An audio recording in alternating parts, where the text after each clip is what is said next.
আসসালামু আলাইকুম বন্ধুরা, দেখতে পাচ্ছ কাঁচা কাঁঠালের সবজি রান্না করব। এই যে কাঁচা কাঁঠাল কেটে ভালো করে ধুয়ে পরিষ্কার করে হলুদ ও লবণ দিয়ে সিদ্ধ করে নিয়েছি।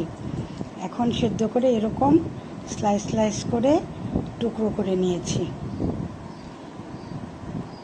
কাঁঠালের সবজি রান্না করতে লাগছে এখানে আমি কুচি করে নিয়েছি পেঁয়াজ, এখানে আছে আদা বাটা, রসুন বাটা ও পেঁয়াজ বাটা, এখানে দুটো টমেটো কুচি করে নিয়েছি, আলুও কুচি করে নিয়েছি, এখানে আছে চিনি, ফোড়নের জন্য এখানে নিয়েছি কালো জিরা, এলাচ, এখানে নিয়েছি লং, গোলমরিচ, এখানে আছে মিষ্টি জিরে, তেজপাতা, সাদা জিরে, শুকনো মরিচ আছে, কালো জিরে,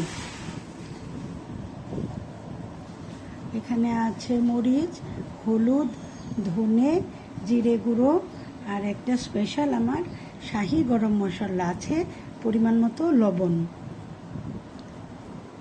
এখানে আছে ঘি।